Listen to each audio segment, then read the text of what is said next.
Huling Hirit, The Misha Story. Ang pagtataksil ay laging may kapalit. Hindi man ngayon ay darating ang panahon na ang mundo mismo ang sisingil sa atin sa mga maling desisyon na ginawa natin. Kaya hanggat maaari ay matutong pahalagahan ang tiwala sa atin ng mga tao at lagi nating piliin ang tama kesa sa mali. Ikaw, kabarangay, naniniwala ka bang may karma para sa lahat? Dear Papa Dudut, Save by the Bell. Sa mga katagang yan, iikot ang kwento ko, Papa Dudut. Dahil last minute ay nakaligtas ako mula sa isang buhay na sana'y habang buhay kong pagsisisihan. Bago ko po ikwento sa inyo ang life story ko ay hayaan niyo muna akong magpakilala. Ako po si Misha, 31 years old na sa ngayon at isang sales manager. Bunso ako sa 4 na magkakapatid at lahat kami ay pawang profesional. 2 sa amin ay may sarili ng pamilya. At ako at ang pangatlo kong kapatid na isang lesbian na lamang ang tanging natitira na kasama ng mga magulang ko sa bahay. Sa edad ko noon na 28 ay ramdam ko na ang pressure mula sa mga magulang at mga taong nakapalibot sa akin. Lalo kapag pag-aasawa na ang pinag-uusapan. Ako na lang kasi ang inaantay ng mga magulang ko na magkaroon ng anak kahit na noong mga time na yon ay marami na silang apo. Palibasa ay puro babae kasi ang apo nila. Kaya umaasa silang ako ang makapagbibigay sa kanila ng lalaking apo. Ang totoo niyan ay hindi na po bago sa akin ang dating scene. May mga lalaki na rin naman akong nakadate at naging boyfriend kaso ni isa sa kanila ay walang nagtagal na relasyon. Hindi ko po alam kung anong isyo kung ako ba o kung hindi lang talaga kami itinadhana ng mga lalaking pumapasok sa buhay ko. Dumating ako noon sa point na ako na mismo yung nag-give up. Minsan ay nakakapagod din kasing buksan ang buhay mo sa isang tao. Pagkatiwalaan mo ng buo at ibigay sa kanya ang buong puso mo. Tapos sa huli ay masisira lang naman pala ito. Matagal na panahon na simula noong nagkaroon ako ng karelasyon. At yun ang laging pinapaalala sa akin ng kaibigan kong si Emmy, Papa Dudut.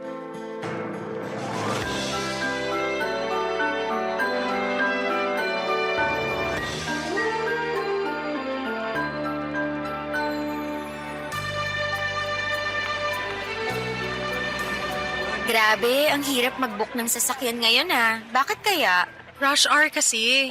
Ako rin walang mabook. Kanina pa ako naghahanap. Ayaw mo bang mag-commute na lang para makauwi na tayo? Ayoko. Pagod na nga ako sa trabaho eh. Magpapagod pa ako mag-commute. Mag-book na lang tayo para diretso na sa bahay. O sige, ikaw bahala. Pero hindi ko kasalanan kung gabihin tayo rito sa kakaantay ng sasakyan ah. Magjowa ka na kasi para may tagahatid sundo tayo. La, ako pa talaga inutusan. Ikaw na lang kaya? Negative ako dyan. Mas maganda ka kaysa sa akin kaya di hamak na mas madali ka makakahanap ng jowa. Ay nako, pass. Ayaw mo pa rin ba talaga makipagrelasyon ngayon? Ewan ko, parang wala na akong drive na maghanap ng boyfriend as of the moment. Bakit naman? Hindi ka pa rin ba nakamove on sa huling ex mo? Nakamove on na ako sa lalaking yun, no? Eh bakit? Anong rason? Bakit wala ka ng drive na jumowa? Ang hirap maghanap eh. Sa ganda mong yan? Hirap ka pa talaga maghanap ng jowa? Totoo naman. Oo, marami pang isda sa dagat pero hindi mo naman alam kung alin dyan sa mga isdang yan yung loyal at totoong mahal ka eh.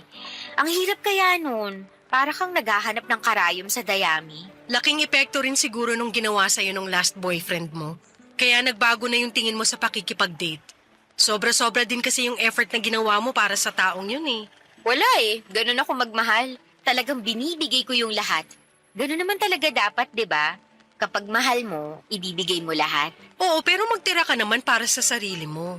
Yan yung lagi nilang sinasabi, magtira para sa sarili. Pero nasanay na kasi ako na mas priority ko yung mga taong mahal ko. Sanay na ako na sarili ko yung laging huli. Para mo namang sinabi na hindi mo mahal ang sarili mo niyan.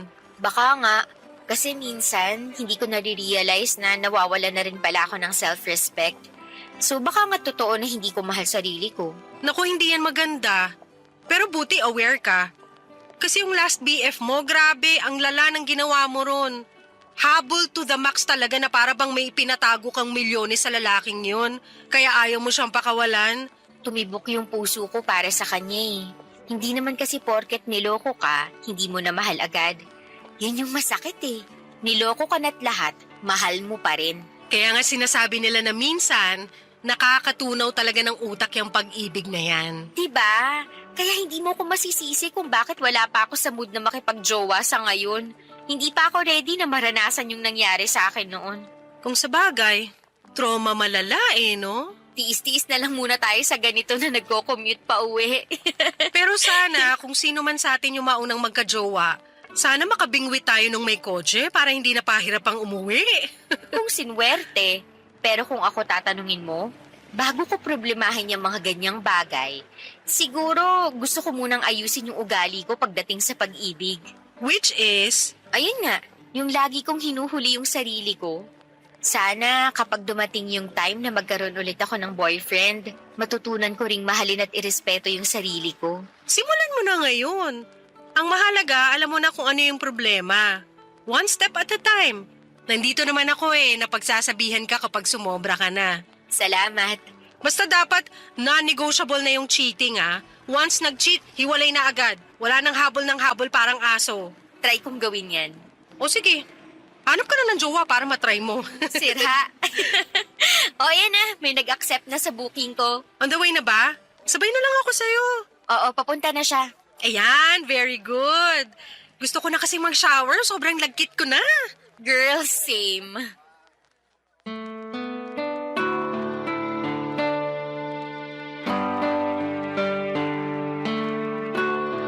Hindi ko alam kung dahil ba na trauma na ako sa mga past relationship ko kaya medyo hirap na akong pumasok sa isang relasyon dahil masyado ng repetitive at paulit-ulit ang pakikipag-date at nakakasawa na itong gawin.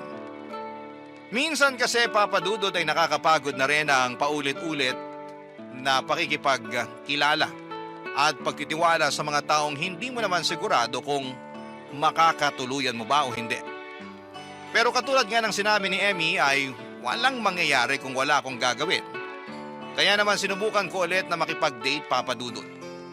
Ayaw ko rin namang tumandang dalaga at habang fresh pa akong tignan, ay wala pang wrinkle sa muka, ay mas magandang maghanap na ako ng kapareha sa buhay bago pa man mahuli ang lahat. Gumamit ako ng dating app papadudod para makakilala ng mga bagong tao na maaaring maging parte ng buhay ko. Mahirap makahanap ng totoong pag-ibig sa mga dating app. Una ay maraming posters na gumagamit ng peking pictures para makapang catfish. Pangalawa ay may mga nasa app lang para maghanap ng hook-up o makaka one night nila. Pangatlo ay may mga katulad ko naghahanap din ng pag-ibig pero sa kasamaang palad, karaniwan sa mga kanila ay hindi ko ka-compatible. Kung kailan handa na akong i-install ang dating app na yon ay saka naman ako biglang may nakamatch. Na literal na nagmatch talaga kami ng personality. Saglit kaming nag-usap sa app na yon bago kami lumipat sa personal social media namin para mas kilalanin pa ang isa't isa. Itago na lang po natin siya sa pangalang Luigi. Hindi nagtagal ay sinubukan akong ligawan ni Luigi at halos 2 buwan din kaming nag-date papadudot. At nung nakumpirma ko ang sincerity nito sa panliligaw sa akin, ay sinagot ko siya. Dahil sa tingin ko na mga panahong yon ay ready na ang puso kong magmahal ulit papadudot.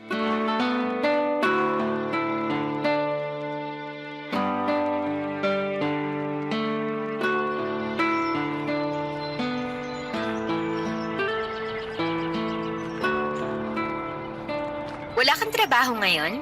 Wala. Pang-umaga na ako ulit eh. Bakit mo natanong? Wala naman. Gusto ko pa sana kasing maglakad-lakad eh. Ngayon ko lang kasi na-enjoy maglakad sa labas ng ganitong oras. Talaga? Bakit naman? Wala. Nakakatakot kayang maglakad ng mag-isa tuwing gabi. Baka mamaya ma-hold up pa ako. Eh ngayon, hindi ka natatakot? Hindi na, kasi kasama naman kita. I feel safe at the moment, kaya nai-enjoy ko tong ginagawa natin ngayon. Siguro naman, masisave mo ako if ever ma-hold up tayo. Oo naman. Nag-taekwondo class kaya ako nung bata pa ako. Di nga, totoo? Oo, totoo. May free taekwondo class noon sa lugar namin. Sumali ako. Kahit papaano naman siguro, marunong pa rin ako sumipa hanggang ngayon. So, bakit naman mas gusto mo maglakad? Ewan ko, nakaka-clear kasi ng utak yung naglalakad ka lang. Yung hindi ka nagmamadali, hindi mo alam kung saan ka pupunta. Romantic tingnan parang sa mga Korean novela. Sige, samahan kita maglakad. Kahit saan pa tayo mapunta. Pero sabihin mo lang kung pagod ka ng maglakad. Baka mamaya di mo pala bet tong ginagawa natin. Hindi, okay lang naman. Mas gusto ko nga ito eh. May cardio na agad pagkatapos natin magsanggip kanina. Oo nga pala, nalimutan kong physically active ka pala. Kaya maganda pangangatawan mo eh. Hindi naman, sakto lang. Pero maliban sa physical appearance, mas nangingibabaw para sa akin yung personality mo. Talaga ba? Anong klaseng personality ba meron ako? Marami. Una, napaka-caring mo. Hindi lang sa akin kundi pati sa mga taong nasa paligid mo, kahit hindi mo kakilala. Respectful ka, marunong gumalang sa boundaries ng taong kausap mo. Mahaba ang pasensya mo, tsaka at peace ako kapag nakakausap at nakakasama kita. Para naman akong santo sa description mo. Hindi, totoo nga. Yun yung mga bagay na nagustuhan ko sa'yo. Ikaw rin naman eh. Marami ako nagustuhan sa'yo. Tulad naman ng ano. Sweet ka, good listener, tsaka very accommodating. Hindi ka padalos-dalos sa mga desisyon mo. At alam mo kung ano yung limit mo. Totoo ba? Oo, totoo. Yun lahat yung mga napansin ko sa'yo. Parang hindi naman. May instances kasi ako minsan na kapag nasobrahan, wala akong natitira para sa sarili ko. Kapag nagustuhan ko na kasi yung isang tao, gagawin ko lahat para lang ma-please ko yung taong mahal ko. Medyo may pagka-people pleaser kasi ako eh. Parehas pala tayo eh. May pagka-people pleaser din ako. Siyempre sa'yo, expected na yung pagiging pleaser mo. Part yun ng trabaho mo bilang manager eh. Eh ako? As in, hindi ko kayang mag-no sa mga tao basta alam kong kaya ko namang gawin. Minsan dun ka talo kapag hindi ka marunong humindi. Kapag oo ka lang kasi ng oo, na-exploit ng mga tao yung kabaitan mo. Totoo yan. Pero hindi ka naman ganun eh. Which is sobrang na-appreciate ko talaga. Alam ko rin naman kasi kung hanggang saan lang yung dapat na tinatanggap ko. Tsaka hindi ako dependent sa tao. Ayoko ng ganun, yung umaasa lang ako sa partner ko. What if itry na natin? Ano ibig mo sabihin try natin? Na i-level up tong relasyon natin. Teka, sinasagot mo na ba ako? Oo. Sa tingin ko, time na rin para sumubok ulit. Thank you na bigyan mo ako ng chance na papasukin ako sa buhay mo. Naisip ko rin kasi na wala namang mangyayari kung palaging nakataas na lang yung walls ko. Baka mamaya, masyado na tong mataas, hindi na ako makapagpapasok ng tao sa buhay ko. Nakita ko naman na sincere ka kaya willing akong ibaba yung walls ko para sa'yo. Huwag ka mag-alala, hindi kita bibiguin.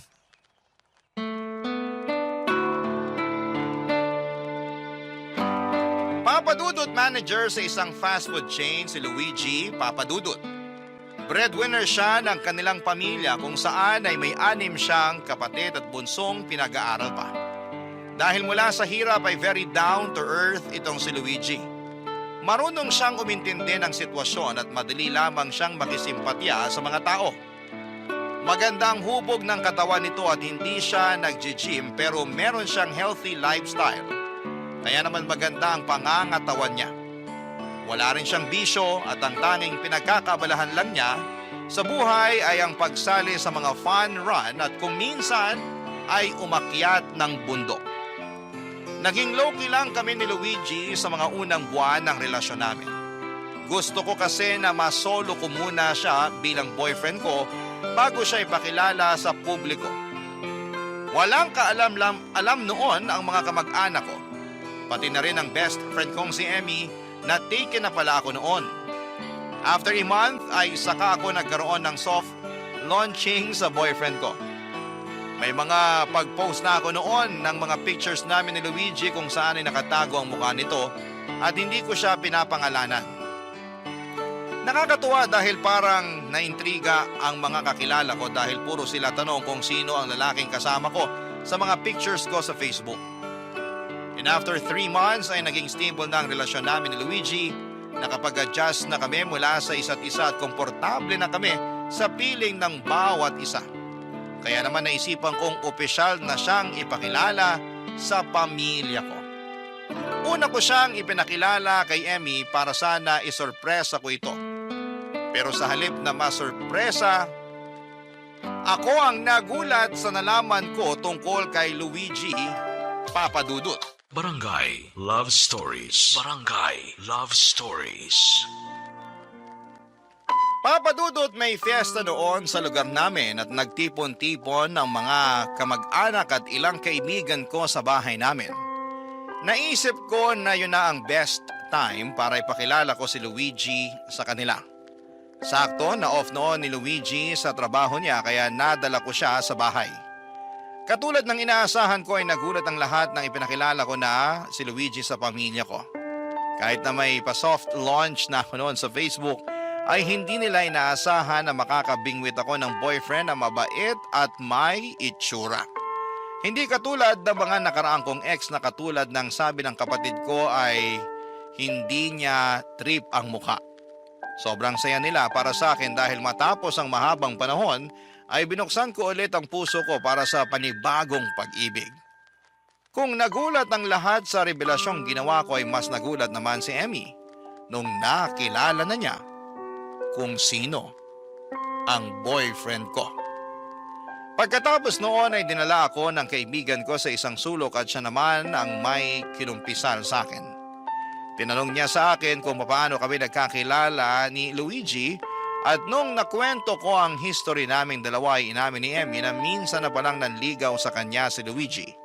Sa parehong dating app din sila nagkakilala pero dahil hindi sila compatible ay ginost ni Emmy si Luigi. Ilang taon nang lumipas, muling kinontak ni Luigi si Emmy sa social media at sinubukan ulit na manligaw. Nag-date sila ng ilang linggo pero wala pa rin daw spark na nakita si Emmy sa pagitan nilang dalawa kaya naman tinurn down niyang binata. Nagulat ako, Papadudut, dahil hindi naman nakwento sa akin ni Emmy na nagkaroon pala siya ng date na katulad ni Luigi. Pero dahil short term lang naman yon ay hindi ko na yon ginawang big deal pa. Isa pa ay wala ng contact sina Luigi at Emmy matapos ng mga dates nila. Noon na lang sila nagkita ulit at nung busy akong kausap si Mama ay nagkaroon ng pagkakataon na mag-usap ang dalawa, Papadudut.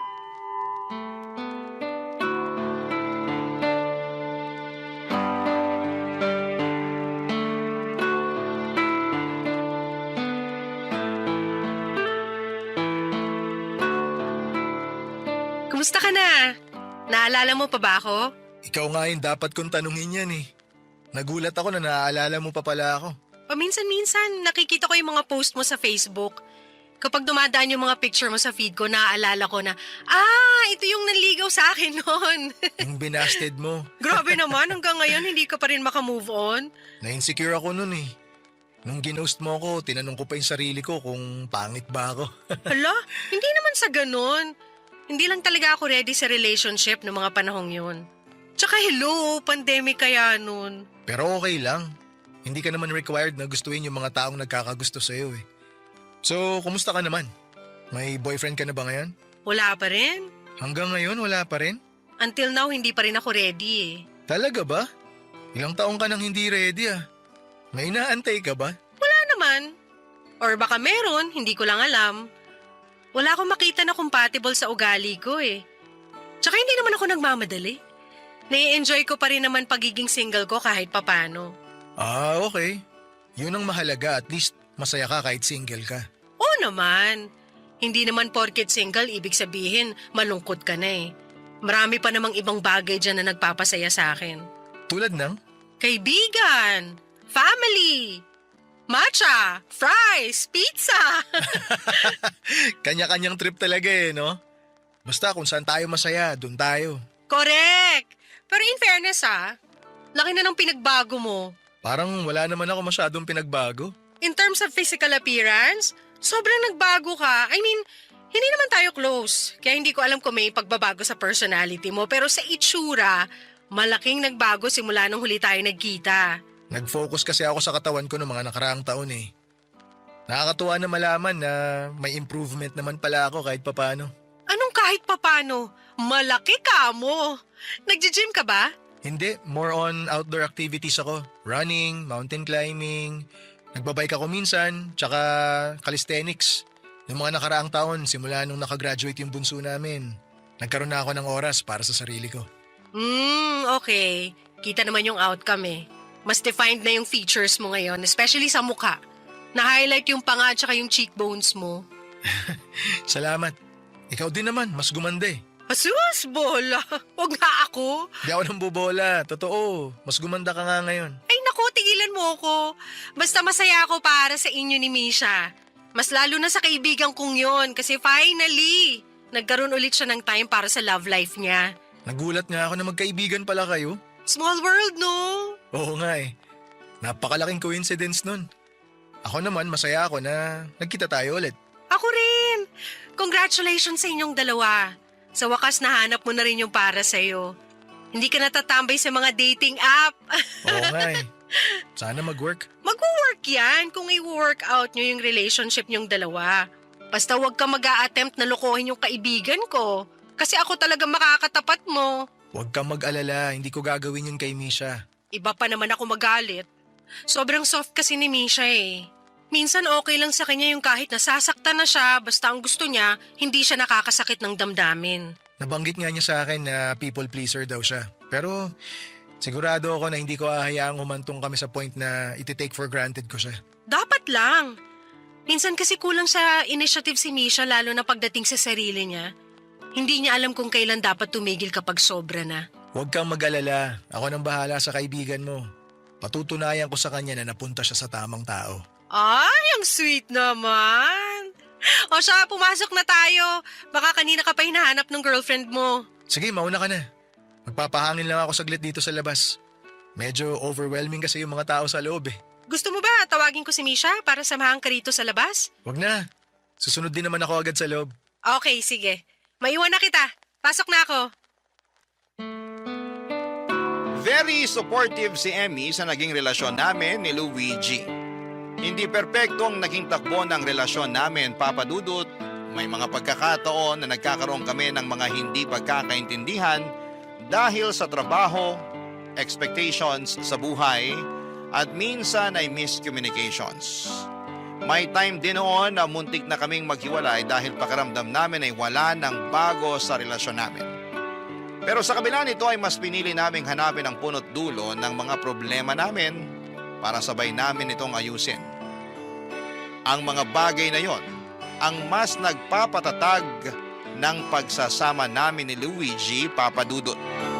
Loyal na boyfriend si Luigi at very open siya sa akin pagdating sa mga bagay na sa tingin niya ay hindi tugma sa mga paniniwala niya. Minsan ako yung nag-adjust, pero may mga pagkakataon din na siya ang umaayon sa mga kagustuhan ko. Hindi madikit sa mga babae si Luigi kahit na napapaligiran siya nito sa trabaho. Yun ang isa sa mga bagay na nagpalaki ng tiwala ko sa kanya. Dahil hindi siya nagpapakita sa akin ng anumang klaseng panloloko sa loob ng ilang taong pagsasama namin. Nakatulong din siguro na hindi ako selosa. Mas pinili kong pagkatiwalaan ng boyfriend ko kahit na makailang beses na akong naloko noon sa mga previous relationship ko. Alam kong masyado pang maikli ang 3 years na pagsasama namin ni Luigi noon. Pero ng mga panahong yon ay sobrang komportable at contented na ako sa kanya. Wala na akong ibang mahihiling pa sa relasyon naming dalawa. Kaya nung pinag-usapan namin ang tungkol sa pagpapakasal ay nasabi ko sa kanya na ready na ako. Hindi na rin naman kami bumabata. Kaya wala ring silbi kung patatagalin pa namin ito, lalo na kung sa simbahan din lang naman ang tuloy naming pareho. Bago pa man nag-propose sa akin si Luigi ay kumonsulta muna ako sa kaibigan kong si Emmy para malaman ang point of view niya sa relasyon naming dalawa ni Luigi Papa Dudut.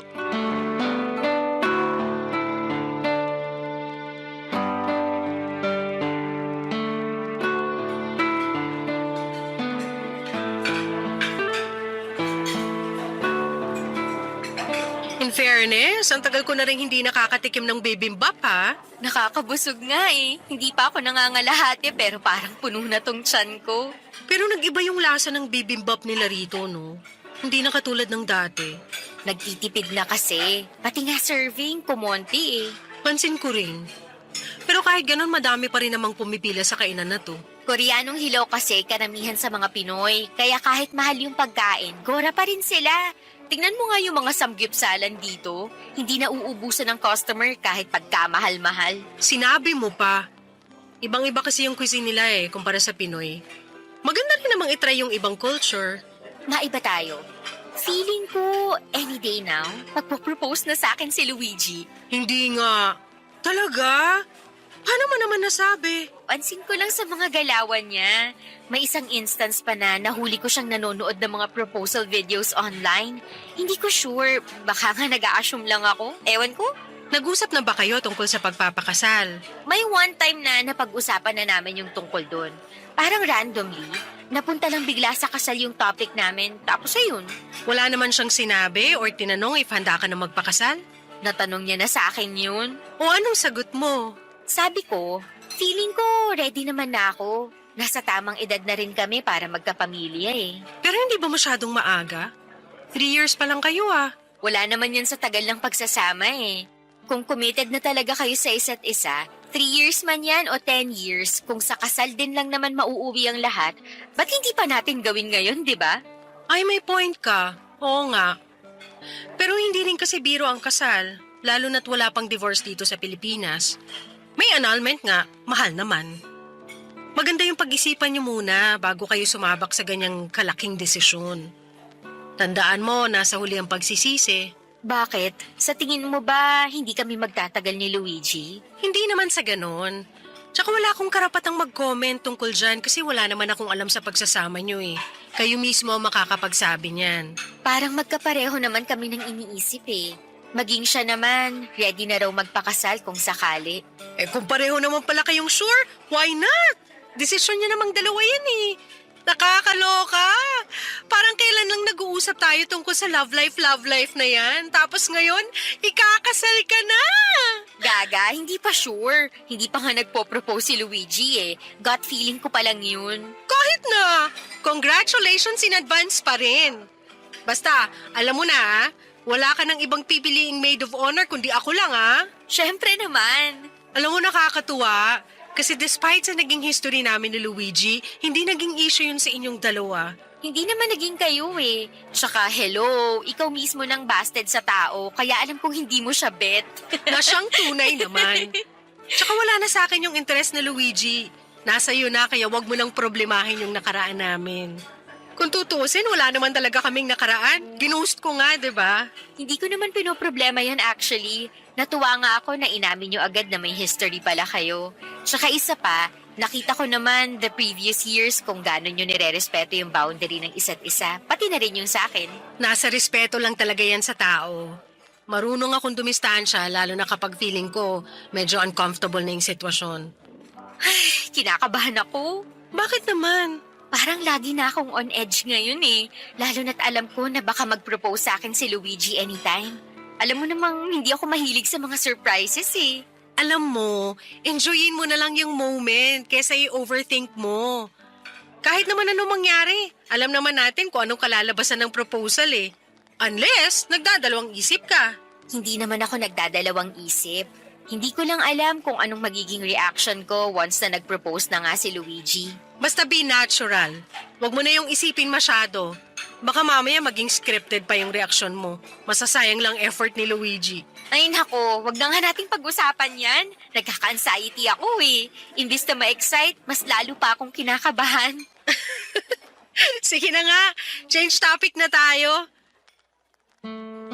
Hindi naman ako nagmamadaling magpakasal. Okay lang sa aking maghintay pa ng ilang taon pero ng mga panahong yon. Alam kong anumang araw ay magpo-propose na talaga sa akin si Luigi. Kapansin-pansin na kasi sa mga galawan nitong may tinatago siya. Kaya naman araw-araw ay nag-expect na rin ako noon na anumang oras ay bibigyan ako ni Luigi ng singsing. Hindi rin naman nagtagal ang proposal na inaabangan ko. Isang araw pagka-uwi ko galing trabaho ay nadatnang ko si Luigi sa bahay kasama ang mga kapatid ko, pati na rin ang ilang kaibigan namin katulad ni Emmy. May okasyon noon, anniversary ng mga magulang ko. Pero hindi ko inaasahan na magkakaroon ng kaunting salo-salo sa bahay dahil never namang naghanda sila mama at papa kapag anniversary nila. Nagkaroon lang sila ng date sa labas dahil gusto nilang para sa kanilang dalawa lang ang moment na yon. Ganon nila sineselebrate yon. Pero nung time na yon ay pinaghandaan nila ang anniversary nila na siyang kinagulat ko. After ng celebration, isang scavenger hunt ang inanunsyo ni Luigi sa mga bisita. May tinago raw siyang ilang regalo sa bahay na kailangan naming hanapin. Wala pa mang go signal ay isa-isa nang naghanap ng regalo ang mga bisita sa bahay. That moment, inaasahan ko na yun na ang oras na magpo-propose sa akin si Luigi dahil ramdam ko na ang mga bagay na ito. Habang naghahanap, sa kusina ay itinuro ako ni Emmy sa ilalim ng lababo. May nakita raw siyang box doon na may nakalagay na pangalan ko. Excited akong binuksan ito, nag-aakalang singsing na ang nasa loob. Pero pagbukas ko ay nadismaya ako nung isang pares ng hikaw ang nasa loob nito.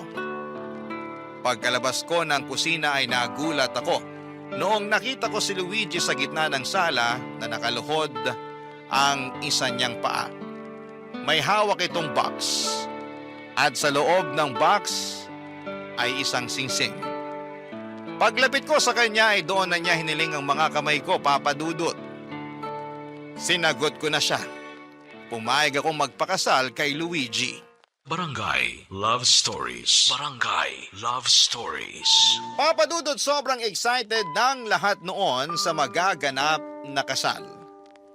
Napag-usapan namin ni Luigi na simple lang ang mangyayaring kasalan at hindi rin naman kasi ganong kalaki ang sinasahod naming dalawa para magkaroon ng ingrandeng kasal. Kaya okay na sa amin yung simple. Ang mahalaga ay mapag-isang dibdib kami sa simbahan.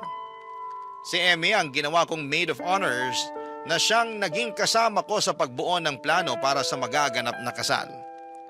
Kasama ko siya sa paghahanap ng gagawa ng murang cake at pati na rin sa pagpili ng mga pagkain ihahanda sa reception. Mabuti na lamang, Papa Dudut, at may mga ninong at ninang kami ni Luigi na nagregalo ng baboy na siyang kakatayin para may panghanda kami. Nakahanap din si Emmy ng local singer na kakanta sa kasal ko. Sa tulong niya ay nakahingi kami ng discount para sa talent fee nito. 2 buwan ang iginugol naming oras para sa paghahanda sa kasal. Papa Dudut, hindi ko maiwasang makaramdam ng anxiety noon habang binibilang ang mga araw bago ang wedding.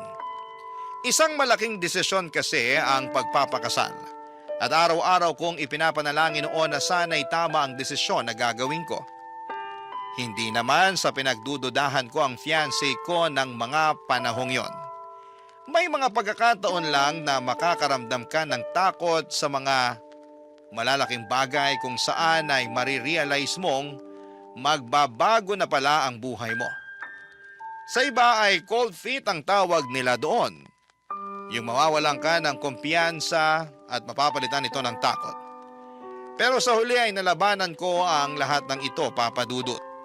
Isang araw bago ang kasal ay nag-decide kami ni Luigi na magkaroon ng no contact rule. Walang text, walang chat, walang tawag. Isang araw ang ibinigay namin sa isa't isa na hindi kami magkikita at magkakausap. Saka na lang ulit kami magkikita sa simbahan na sa araw mismo ng kasal. Nung araw na yon ay nag-beauty rest lamang ako para maging fresh ako kinabukasan. Ang hindi ko alam, may ibang tinatrabaho na pala si Luigi ng araw na yon. Hello,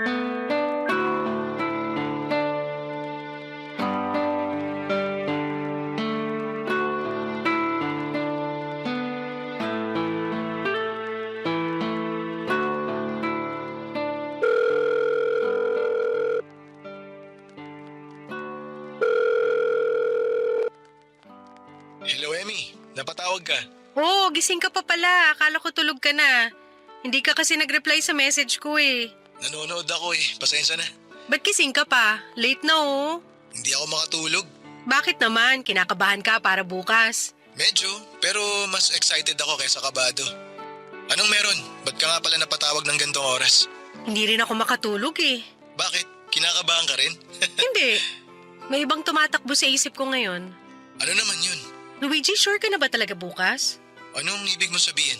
Ikakasal na kayo ni Misha. Alam mo naman ibig sabihin nun, di ba? Ay, oo, alam ko. Yun naman talaga yung usapan natin eh, di ba? Kapag ikakasal na kami ni Misha, titigil na tayo sa ginagawa natin. Hanggang dito na lang ba talaga tayo? Eh, paliwanag ko naman ng maayos sa iyo yung sitwasyon natin, di ba? Kung ano man yung meron tayo, panandalian lang yun. Alam ko. Alam ko naman yun eh. Pero napapaisip lang ako. Parang hindi ko pa kayang itigil tong ginagawa natin. Ayoko pa. Ako rin naman ayoko pa, pero kailangan na. Mahal ko si Misha at hindi na natin pwedeng ipagpatuloy itong ginagawa natin. Hantang ako kasi. Hindi ko alam kung bakit hindi na lang kita sinagot noon. Alam mo, sobrang laki ng pagsisisi ko na pinakawalang kita noon. Kasi siguro hindi lang talaga tayo para sa isa't isa. Kung hindi tayo para sa isa't isa, bakit tayo nagkaroon ng ganitong relasyon ngayon? Bakit natin to ginagawa sa likod ni Misha? Hindi ko alam. Siguro dahil may sarili-sarili tayong pangangailangan na tayo lang ang makakapagbigay. Hindi ko alam, Emmy. Paano yan? Kapag ikinasal na kayo ni Misha, hindi mo na makukuha sa akin yung pangangailangan na sinasabi mo. Kaya ko naman tumbasan ng ibang bagay yung pangangailangan kong yun eh. Katulad nga ng sabi ko sa'yo, kung ano man yung meron tayo ngayon, alam nating pareho na hindi yun magtatagal. May chance ka pa para magbago ang isip mo. Ako na lang, please.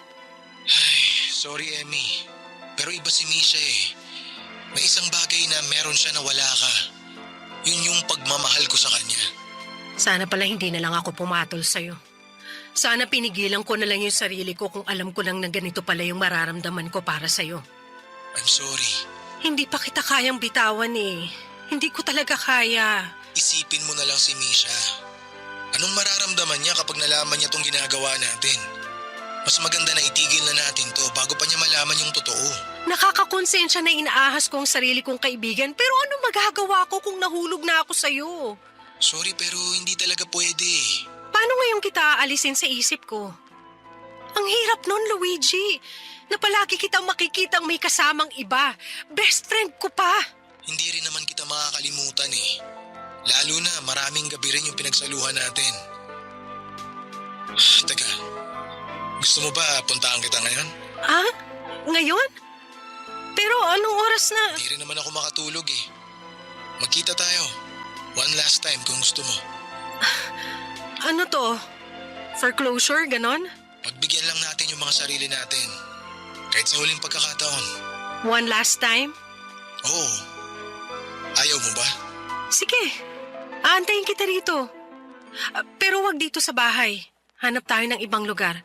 Sige, ako nang bahala dyan. Magpapalit lang ako ng damit. Yung motor na gagamitin ko para mas mabilis. Okay. Mag-ingat ka. Bigyan mo lang ako ng 30 minutes, nandyan na ako. Sige. See you. See you. Nang gabing yon, Papa Dudut, ay wala akong kamalay-malay na may milagro na palang nangyayari sa pagitan ng groom ko at ng sarili kong maid of honor. Ang lalaki mapapangasawa ko at ang best friend ko ay magkasamang nagsasaya bago ang mismong kasal namin. Habang mahimbing akong natutulog sa 10 oras ng gabi, isang tawag ang natanggap ko mula kay Luigi. Pero sa halip na si Luigi ang nasa likod ng tawag ay boses ito ng babae. Nagpakilala siya bilang nurse sa isang ospital at ibinalita niya sa akin na nasangkot daw sa aksidente si Luigi. Biglang nagising ang buong diwa ko na mga oras na yon, Papa Dudut. Dali-dali akong nagpalit ng damit at kasama ang mga magulang at kapatid ko ay pinuntahan namin sa ospital kung saan itinakbo si Luigi. Pagkarating sa ospital ay kasalukuyang nasa OR si Luigi. Ang kwento ng pulis na nakausap namin ay naaksidente raw si Luigi sa motor. Sa sobrang lala ng aksidente ay nabali ang kaliwang paa nito dahilan kung bakit kasalukuyan siyang inooperahan. Sobrang nag-worry ako sa kalagayan ng mapapangasawa ko pero nalito ako sa mga sumunod na mga sinabi sa akin ng pulis. Malungkot kasi nitong ibinalita na ang angkas nito ay diniklarang dead on arrival. Bago pa man ako makapagtanong kung sino ang tinutukoy nitong angkas ni Luigi ay nabaling ang atensyon ko sa grupo ng mga taong nag-iiyakan. Lumubog ang puso ko noong nakilala ko kung sino ang mga ito, walang iba kundi ang pamilya ni Emmy, Papa Dudut. Noong oras na yon ay hindi ko na kailangang tanungin pa kung sino ang kasamang na aksidente ni Luigi. Bigla na lamang nag-flashback sa isipan ko ang confession sa akin noon ni Emmy na minsan na siyang niligawan ni Luigi. Lumubog po ang puso ko. Hindi dahil na aksidente ang taong mapapangasawa ko kundi dahil nalaman ko ang totoo na niloloko niya ako sa mismong araw bago ang kasal naming dalawa, Papa Dudut.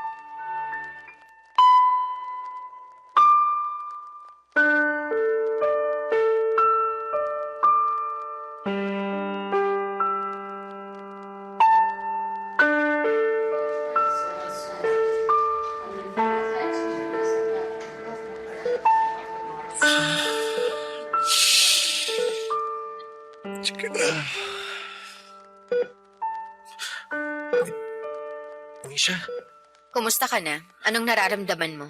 hindi ko pa rin magalaw tong pa ako. Ano ba kasing ginagawa mo sa labas ng ganong oras? Bakit ka pa lumabas? Alam mong ikakasal na tayo kinabukasan. Hindi kasi ako makatulog kaya naisip ko na magpahangin muna. Hindi ko naman nakalain na maaaksidente ako Ako rin, hindi ko rin in-expect yung nangyari. Sobra. I'm sorry, Misha. Sorry dahil na-aksidente ka at canceled yung kasal? O may iba pang ibig sabihin yung sorry mo? Anong ibig mong sabihin? Ito na yung chance mo para sabihin yung totoo, Luigi. Sa'yo ko mismo gusto malaman ang totoo, kaya please, sabihin mo na kung ano yung totoong nangyari sa'yo kagabi. Yun nga, lumabas ako para magpahangin tapos... Hindi yun yung nangyari.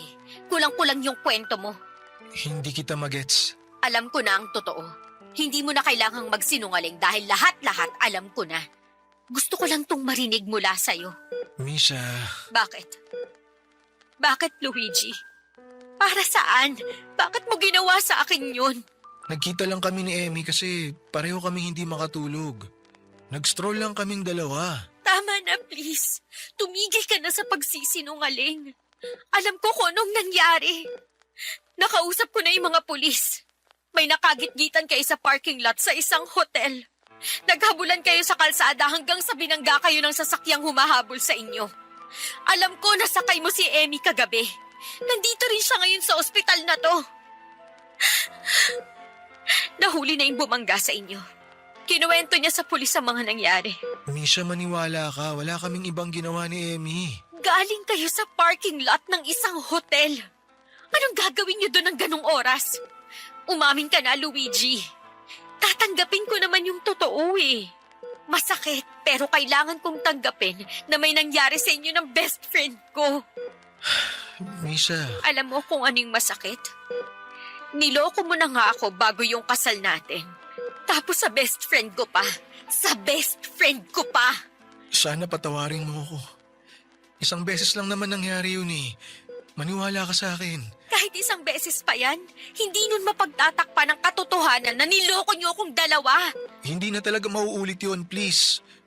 Patawarin mo ako, Misha. Kahit itanong mo pa kay Emmy, hindi na mauulit yung nangyari. Hindi na talaga mauulit yung bagay na yun kasi wala na si Emmy. Ha? Anong pinagsasabi mo? Paanong wala na si Emmy? Patay na siya. Nagulungan siya ng sasakyang humabol sa inyo. Dead on arrival, sabi ng mga pulis. Patay na si Emmy? Alam mo, May isang bagay na laging sinasabi sa akin si Emmy nung nabubuhay pa siya. Mahalin ko raw sarili ko. Dapat matuto daw akong umalis sa isang sitwasyon kung sarili ko na yung nasasaktan. Susundin ko yung mga sinabi niyang yun. Aalis na ako sa relasyong to. Tapos na ako sa paghahabol. Tapos na ako sa pagbibigay ng second chances. Sinira mo na yung tiwala ko. Kaya pagkatapos ng araw na to, wala ka nang maririnig pa mula sa akin. Misha naman, paano yung kasal natin? Ang dami na nating nagastos para sa kasal. Yun talaga yung pinoproblema mo? Yung gastos? Hindi yung panloloko na ginawa mo?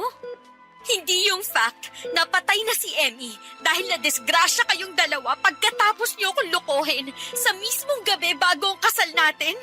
Ang nasa isip mo ngayon yung gastos sa kasal? Wow! Ibang klase! Eh di magpakasal ka mag-isa mo para hindi masayang yung gastos. Magpagaling ka dyan para makapunta ka mag-isa sa kasal mo. Eh hindi yun ang ibig kong sabihin.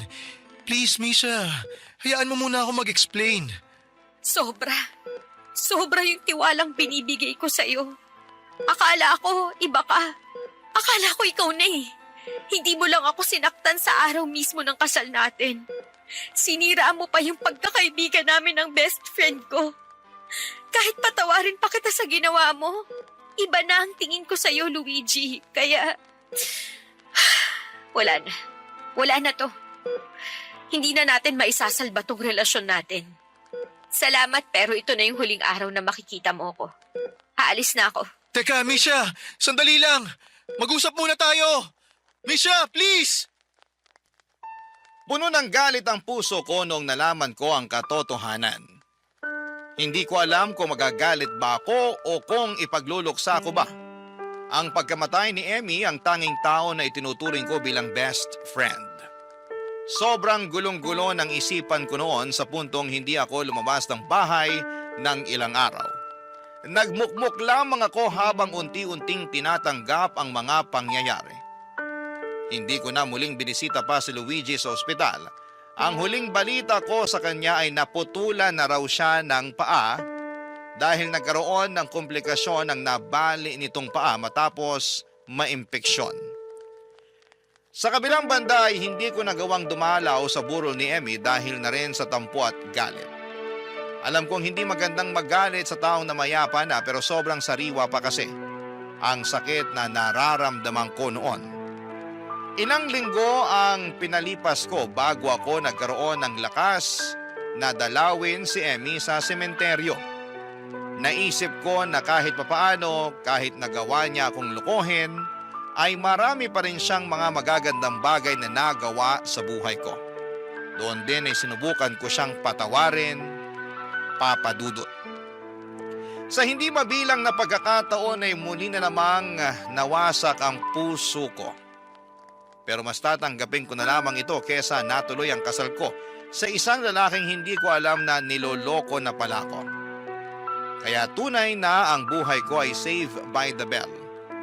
Kung hindi nangyari ang aksidente ay hindi ako maliligtas sa isa sanang pamilya na nagsimula sa panluloko. Siguro'y yun na rin ang good karma na natanggap ko bilang isang mabuting tao. Samantalang bad karma naman ang nangyari sa aksidente sa dalawang taong taksil na mas pinili ang pansariling interest para lamang sa tawag ng laman. Sa ngayon ay nananatili pa rin po akong single, papadudot, at ang tanging nagpapakilig na lamang sa akin ay ang kwentong pag-ibig na inyong ibinabahagi sa inyong programa. Hindi ko naman tuluyang sinasarado ang pintuan ko para sa panibagong pag-ibig. Umaasa po ako na balang araw sana'y dumating na rin ang tamang taong nakatadhana para sa akin. Hanggang dito na lamang po ang sulat ko at maraming salamat sa pagbasa ng aking liham. Ang inyong forever kapuso at kabarangay, Misha. Kwentuhan naman tayo dito sa comment section. Minsan sa ating buhay ay dumarating ang isang tao na magpaparamdam sa atin na tayo'y espesyal. Ngunit paano kung ang dating pagmamahalan ay unti-unting mapalitan ng buot? Ikaw, kabarangay, ano ang kaya mong gawin at tiisin alang-alang sa pag-ibig? Dear Papa Dudut, magandang araw po sa inyo at sana ay matanggap ninyo ang sulat ko na ito. Ako nga po pala si Astrid at kagaya lang din po ako ng karamihan sa atin. Gusto ko lang makaramdam ng tunay na pagmamahal. Ito rin po ang naging dahilan kung bakit ang dami ko nang pinagdaanan na boyfriend. Nakakahiya man pong aminin pero palagi po akong may jowa simula noong nag-high school ako hanggang sa nakapagtapos na ako sa pag-aaral. Pero karamihan sa mga karelasyon ko noon ay hinihiwalayan ko rin. Kasi yung iba sa kanila ay boring tapos yung iba naman ay masyadong seryoso. Isa po kasi akong happy-go-lucky girl, Papa Dudut.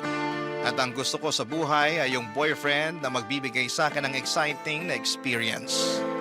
Yung tipong hindi boring at hindi masyadong seryoso sa buhay. At mukhang sinagot ni Lord ang prayers ko kasi dumating ang araw na nakilala ko si Dale. Gwapo si Dale at siya mismo ang tipo ng lalaki na gusto kong makasama sa panghabang buhay. Palagi po ako nag-i-enjoy tuwing kasama ko siya at nasa kanya na talaga ang katangian ng isang lalaki na gusto ko. At nasa isip ko noong mga panahong yon ay sobrang swerte ko naman na naging boyfriend ko si Dale. Pero hindi rin nagtagal yung mga maliligaya na moments namin ni Dale kasi habang tumatagal yung relasyon namin, ay unti-unti ko ring nararamdaman na playboy siya. Yung charm na ginagamit niya para mapaibig ako sa kanya ay yun din mismo ang ginagamit niya para mapaibig niya ang ibang mga babae. Ilang taong ko pong pinagtiisan ang pagkababaero ni Dale. May mga kaibigan ako na nagsasabi na nakikita daw nila si Dale sa pampublikong lugar na may kasamang ibang babae. Nung una'y patay mali siya lamang ako sa mga sumbong sa akin ng mga kaibigan ko. Kasi in love po talaga ako kay Dale. At pakiramdam ko ay parang hindi ko na kaya na mawala siya sa buhay ko. Kasi nasanay na ako na siya yung kasama ko sa pang-araw-araw. Pero may isang beses na hindi ko na talaga kinaya. Kasi habang natutulog si Dale sa inuupahan namin na apartment ay nakialam ako sa cellphone niya. At kahit may password yung cellphone niya, ay nakita ko pa rin sa lock screen niya na may notification o mensahe galing sa isang babae na sinasabihan siya ng I love you. At doon na po nagsimulang magwala. Nagwala ako kasi sinagad at inabuso na ni Dale ng lubusan ang pasensya ko.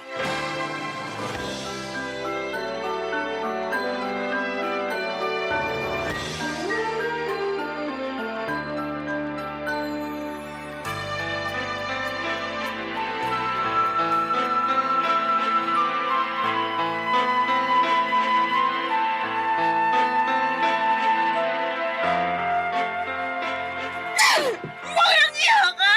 Manloloko ka! Hindi ka na nagbago! Pwisit! Hoy! Anong problema mo, ha? Teka lang. Cellphone ko to, ha? Ba't mo sinira yung cellphone ko? Ang kapal ng mukha mo! Ah! Aray! Ano ba nangyayari sa'yo? Hindi ka na nagbago! Niloloko mo pa rin ako hanggang ngayon! Kung alam ko lang na lolokohin mo ako ng ganito, dapat simulat sa pool pa lang hindi na ako pumayag na makipag-live-in sa'yo sa mala impyernong apartment na to! Ano bang pinagsasasabi mo dyan? Hindi kita naiintindihan. Sino yung nag-message sa'yo ng I love you, ha?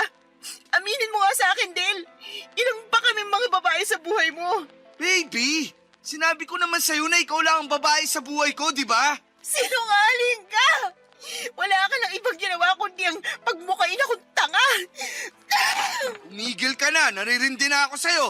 Wala akong ginawang masama sa'yo para lukuhin mo ako ng ganito. Hindi ka ba talaga titigil? Anong balak mo, ha? Sirain ang lahat ng gamit dito sa apartment? O pues, tutulungan kita. Oh, eto ba? Visit ng buhay to. Baby, I'm sorry na. Hindi ko talaga sinasadya. Ikaw naman kasi, binigla mo ako. Pag-usapan na natin to ng maayos. Please lang. Ilang beses nang napatunayan ng mga kaibigan kong nambababae ka. Pero hindi ko sila pinaniwalaan nun kasi mahal na mahal kita. Alam mo namang naiinggit lang yung mga kaibigan mo sa atin. Kaya nila ako sinisiraan sa'yo, di ba? So, paano mo ipapaliwanag yung babae nag-message sa'yo, ha? Wala akong alam sa message na yun.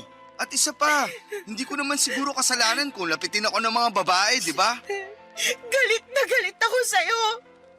Pero, alam mo kung kanino ako mas nagagalit? Mas nagagalit ako sa sarili ko kasi hindi kita magawang hiwalayan. Nang dahil na rin sa lecheng pagmamahal ko sa'yo. Nagsisisi ka ba na minahal mo ko? Hindi sa ganun yun. Pero please naman, huwag mo na akong bigyan ng dahilan para pagdudahan ka. Pagod na ako eh. Ako din naman pagod na ako sa pagdududa mo sa akin. Walang pupuntahan tong relasyon natin kung hindi mo ako pagkakatiwalaan. Mas mabuti pa nga siguro kung Kung ano, sige ituloy mo. maghiwalay na lang tayo. Ayoko na, Astrid. Sawang-sawa na ako sa mga inaala mo sa akin. Kung ganito lang din naman, mas mabuti na siguro kung palayain na lang kita. Seryoso ka? Oo, seryoso ako. Nasasaktan lang ako tuwing nagwawala ka ng dahil lang dyan sa mga inaala mo na walang basehan. Nag-message sa'yo yung babae, sinabihan ka ng I love you. So ano gusto mo isipin ko, ha? Na kaibigan mo lang yung babaeng yon? Nakita mo ba na nireplyan ko yung babae? Hindi! Kasi nakalock yung cellphone mo. At isa pa, hindi ko na rin malalaman kasi nasira ko na yata yung cellphone mo. Yan ang problema sa'yo eh. Walang saysay at basehan yung nararamdaman mo. Tapos, naninira ka pa ng gamit ng may gamit. Saka ka na magwala kapag nakita mo na ako na nakapatong sa babae. Dale, baby, I'm sorry na. Huwag ka na magtampo sa akin. Ayusin na lang natin to. Hindi mo kasi ako naiintindihan eh. Natatakot na ako tuwing nagwawala ka.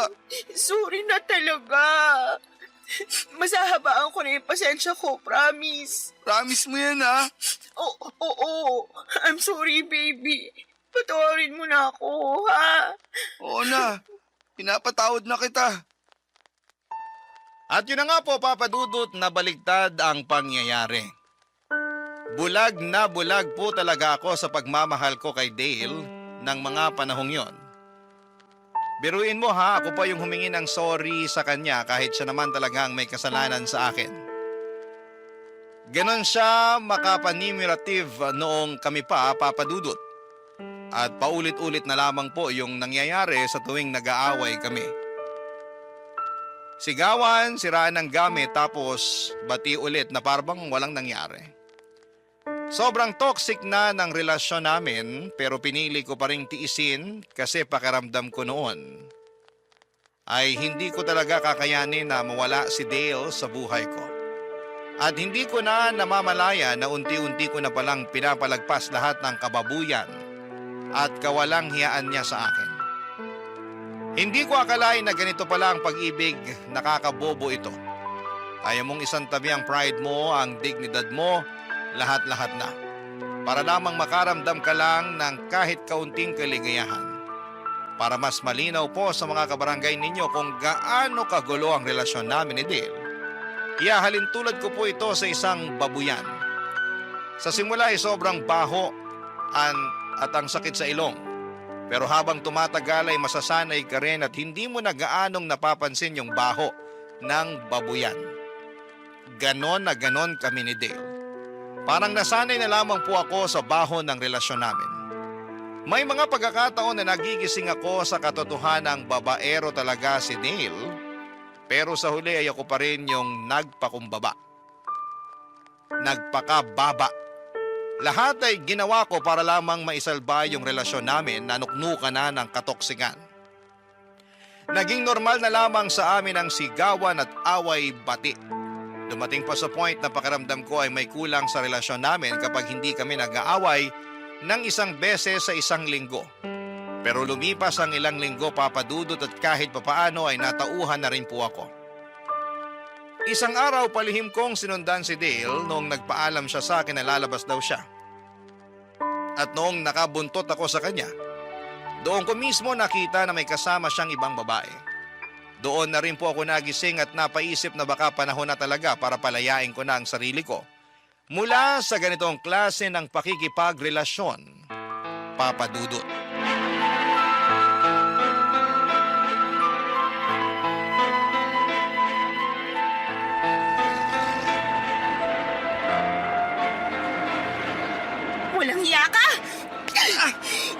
sabihin sa akin na hindi mo ako niloloko. Sige na, umalis ka na. Hoy, babaeng malandi, bumalik ka rito! Astrid, baby! Hayaan mo na siya. Please, wag mo na siyang sugurin. Ang kapal na mukha mo! Manloloko! Parang awa mo na, wag dito. Ang daming tao, nakakahiya. Ang swerte din naman ng ibang tao, no? At least sila binigyan mo sila ng kahihiyan. Eh ako, kailan mo pa ako bibigyan ng kahihiyan, ha? Huwag kang malisyosa. Magkaibigan lang kami noon. Ano ka ba? Magkaibigan? Eh kulang na nga lang halikang kanong haliparot na yun eh. Alam mo, napaparaning ka na. Sa tingin ko, panahon na para magpakonsulta ka sa psychiatrist. Sinasabi mo bang baliw ako? Bakit, hindi ba? Gusto mo ng baliw? Pues ibibigay ko sa'yo. Nakikita mo tong bato na to? Tingnan mo ng maigi tong gagawin ko.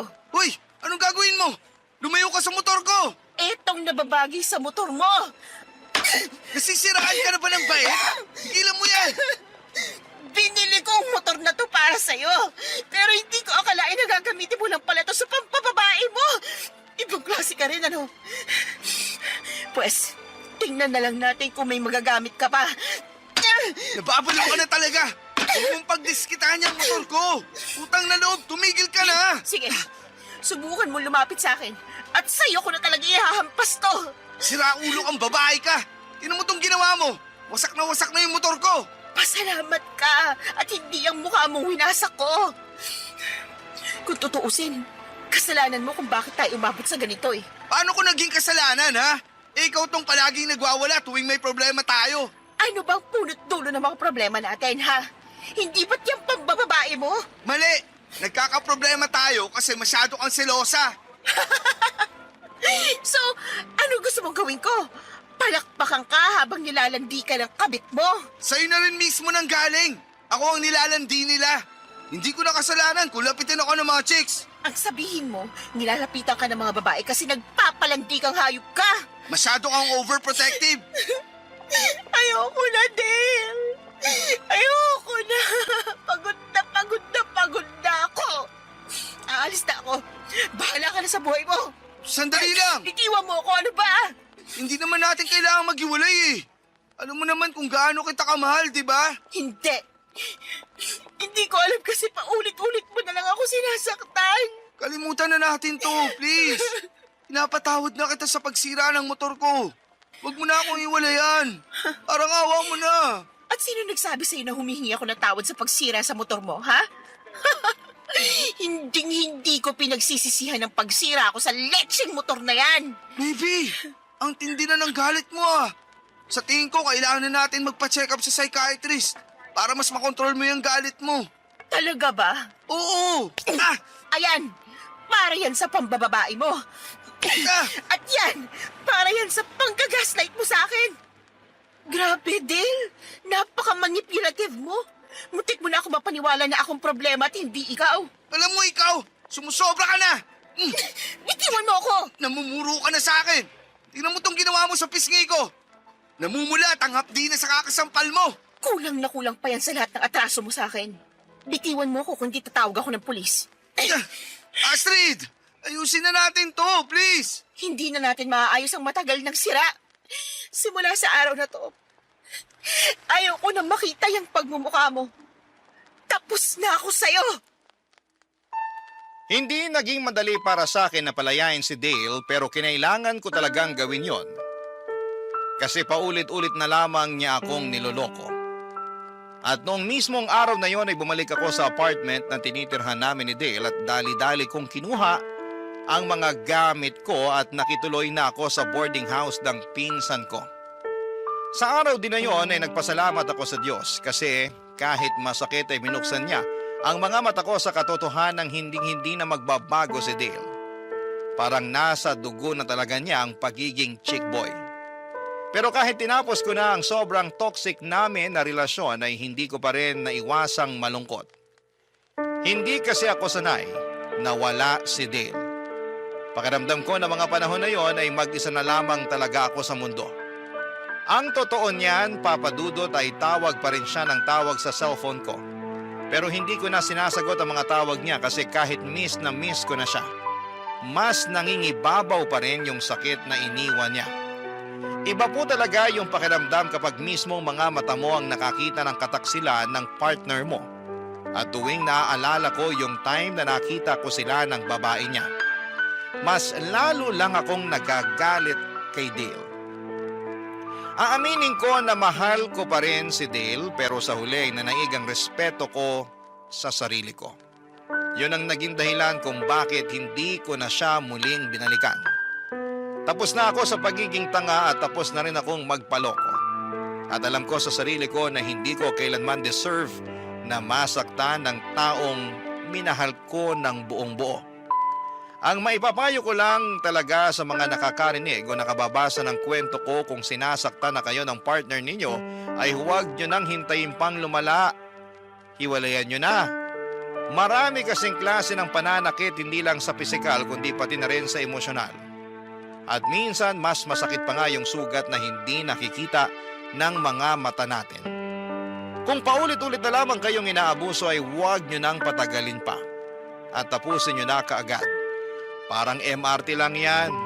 Kung mananatili ka sa MRT kahit alam mong lagpas ka na, mas lalo ka lang mapapalayo sa tamang destinasyon. At mas mahal na rin ang babayaran mo na tiket pabalik sa tamang destinasyon. At isa pa, papadudot, ay hindi na uso ang martir ngayon. Hindi porket martir ka mas happy ending na sa huli. Sa mga teleserye siguro ay oo. Pero sa totoong buhay ay mas lalo ka lamang malulugmok at masisiraan ng bait kung patuloy ka na magpapakamartir sa tao na walang ibang ginawa kundi ang pagsamantalahan at abusuhin ka, papadudot. Barangay Love Stories. Barangay Love Stories. Lumipas ang mga linggo at unti-unti na ring akong nakabangon mula sa sakit na iniwan ni Dale. Unti-unti ko na siyang nakakalimutan, papadudot. At sa halip na mag-depress-depressan ay pinili kong ituon na lamang ang buong atensyon ko sa trabaho. Sabi ko sa sarili ko ay baka trabaho muna ang kailangan kong pagtuunan ng pansin para makalimot at tuluyan na akong makamove on. Maswerte rin talaga ako, papadudot, kasi lahat ng katrabaho ko sa bar, mababait at supportive sila. Sila yung mga naging sandalan ko noong panahong depress ako sa hiwalayan namin ni Dale. Hindi nila ako hinusgahan, ang ginawa lang nila ay pinaramdam nila sa akin na hindi ako nag-iisa. Ang gaan lang sa kalooban kasi bihira na lang talaga na makahanap ng mga katrabaho na pinapahalagahan ka noong walang halong kaplastikan. Dahil sa mga nangyari ay napaisip ako na baka panahon na para tigilan ko na muna ang kakahanap ng boyfriend. Gaya nga ng sabi ko ay nakapag-decide na lamang ako ng time na yon na ilalaan ko na lamang ang lahat ng atensyon ko at effort ko sa trabaho ko sa bar. Pero ang buhay nga naman ay punong-puno ng mga sorpresa. May mga bagay talaga na dumarating sa panahon na hindi mo inaasahan. Yung akala mong okay ka na, tapos bigla ka na lamang guguluhin ng tadhana. Isang gabi habang naka-duty ako sa bar ay may dumating na customer na literal na napalingon kaming lahat. Ang gwapo niya, papadudot, para siyang artista. Maputi, maayos manamit at ang kinis ng kanyang mukha. Tapos ay naka-formal attire pa siya. Kaya lalo siyang nag-stand out sa crowd. Nung una ko talagang naisip noon ay naku, ang gwapo niyan. Sigurado ako na may jowa na siya. Pero nagkamali ako, papadudot, kasi noong kinausap niya ako habang nagsiserve ako ng drinks, ay doon nagsimulang magbago ang ihip ng hangin at mas lalo ko pa siyang nakilala ng mga panahong yon, papadudot.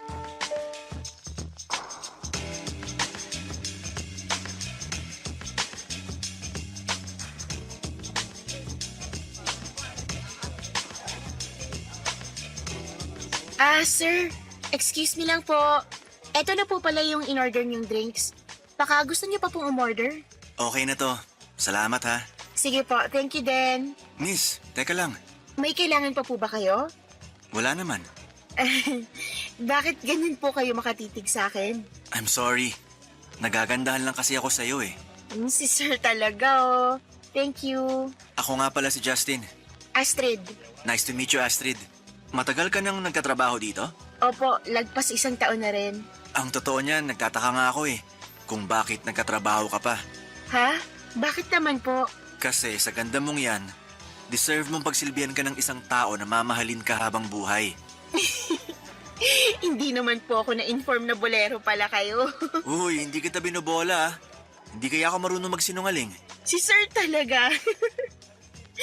Ay, hala, pasensya na po talaga kayo pero break ko na kasi bawal po kasi kami dito sa loob ng bar kapag naka-break kami. Ganun ba? Sige, mag-break ka na muna. Nang sa ganun, hindi ka mapagod at makapagpahinga ka naman.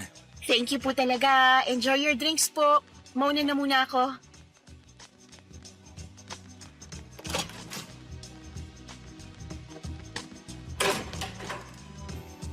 Ay, salamat naman. At nakapag-break na rin ako sa wakas. Sakit na ng tuhod ko. Pero in fairness kay Sir ha, kinilig ako doon. Hindi nakakasawa tingnan yung mukha niya. Grabe, ang pogi. Ay, ano ba naman yan? Panira ka ng moment. Dale, utang na loob. Tigilan mo na nga ako. Tapos na tayo, okay? Astrid, sorry na talaga. Sising-sisi na talaga ako sa mga ginawa ko sa'yo noon. Patawarin mo na ako, please. Wow! Ikaw? Humihingi ng tawad? Bago yan ah. Talagang nagbago na ako. At hindi ako magsasawa na patunayan sa'yo yun. Kung dati mo pa sa akin pinatunayan yan, di sana hindi na tayo humantong pa sa hiwalayan. Maawa ka naman sa akin, oh. Ilang linggo na akong hindi nakakatulog at nakakain ng maayos. Dahil sobra ako nasaktan nung hiniwalayan mo ako. At ngayon kasalanan ko pa kung bakit hindi ka nakakatulog at nakakakain ng maayos? Pambihira, kasalanan ko na naman. Hindi sa ganun yun. Ang sinasabi ko lang naman, hindi ko kayang mabuhay nang wala ka. Kalokohan! Oo na, aaminin ko na sa'yo na pinagtaksilan talaga kita noon. At para patunayan sa'yo na hindi na ako yung dating Dale, hiniwalayan ko na yung mga yun. Nagpapatawa ka ba? Kung kailan ka na single ulit, saka mo naman hiniwalayan yung babae mo. Ibang klase ka rin, ano? Ano pa ba ang kailangan kong gawin para patunayan sa'yo na ikaw talaga yung mahal ko? Wala.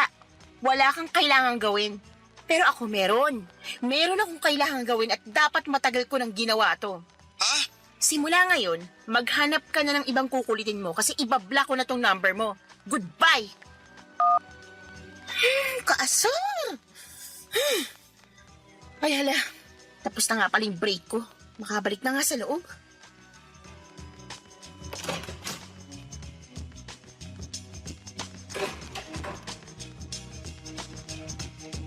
Astrid, Oh, sir, may kailangan po ba kayo? kailangan ko ng tulong mo. Ha? May problema po ba? Meron. Nawala ko kasi yung number ko eh. Pwede ko ba muna hingin yung number mo? Si sir talaga, patawa. Sige na naman. Pagbigyan mo na ako. Sige na nga. Eto yung cellphone ko. Pakilagay na lang yung number mo dyan. Oh, ayan. Ayos. Thank you ah. Pwede ba kitang tawagan mamaya pagkatapos ng shift mo? Kayo po bahala. Basta antayin mo na lang mamaya yung tawag ko ah. Sige po. Ay, sir, maiman ko na muna kayo ha. Magbabayad na yata yung customer sa table number 4. Aminin ko po na sobra talaga akong kinilig ng gabing yon. Parang kinain ko rin lahat ng mga sinabi ko na magfo-focus muna ako sa trabaho at mananatiling single. Kasi to be honest, Papa Dudut ay hindi talaga ako nakapag-focus sa trabaho habang kinakausap ko si Justin. Grabe, para akong bulate na binubudbura ng asin dahil kilig na kilig ako ng time na yon. At aaminin ko rin ang dahil kay Justin ay mas lumakas lalo ang loob ko na kalimutan na talaga si Dale. Kasi sobrang ready na ako na makapag-move on na kasama si Justin. Pinagdarasal ko talaga noong time na yon na sana'y panindigan ni Justin yung kilig ko. At pagkatapos ng shift ko ay tinawagan na nga ako ni Justin. Tulad ng pinangako niya at doon kami nagkaroon ng pagkakataon na mas makilala pa ang isa't isa. Habang nagkwekwentuhan kami sa phone ay napag-alaman ko na graduate pala siya ng architecture sa isa sa mga kilalang university dito sa Pilipinas. At bukod sa studies niya, ang dami niya pang kinuwento sa akin. Yung childhood niya, trabaho niya, at ang mga pangarap niya sa buhay. Long story short, Papa Dudut, lumipas ang ilang buwan at naging kami rin ni Justin. At dumating na sa punto na halos linggo-linggo ay bumibisita na ako sa kondo niya sa Makati. Sa totoo lang ay niyaya na rin niya ako na makipag-live-in. Pero ako itong tumanggi kasi mas malapit yung bahay ng pinsang ko sa pinagtatrabahuhan kong bar. Kaya ang nangyari, pumupunta na lamang sa kondo ni Justin sa Makati tuwing day off ko. At doon na rin kami madalas na magsiping sa mismong kondo na yon. Akala ko noon ay tuloy-tuloy na yung saya. Akala ko sa wakas ay eto na yung time na makakabura sa lahat ng sakit na naranasan ko. Pero ilang linggo lang ang lumipas ay may nalaman na naman akong muling gumulo sa puso at isipan ko. Hindi ko inakala na sa mga sandaling yon ay muli na naman akong masasaktan, Papa Dudut.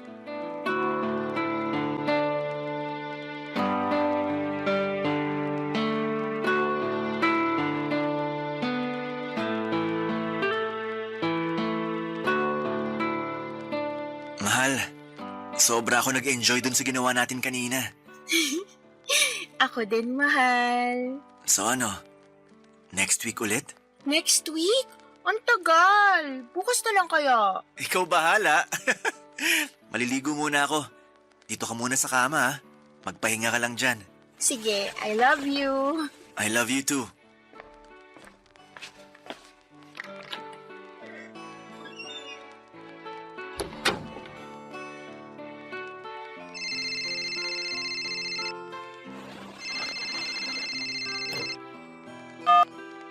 Hello? Sino to? Delivery rider? Parcel para kay Justin?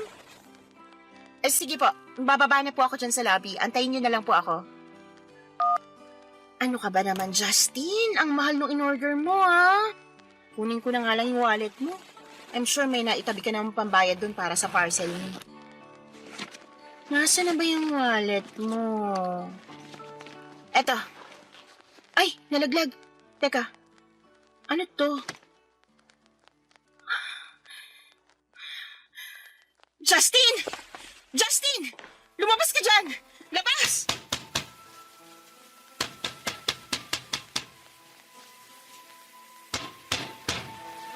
Mahal, tinawag mo ba ako?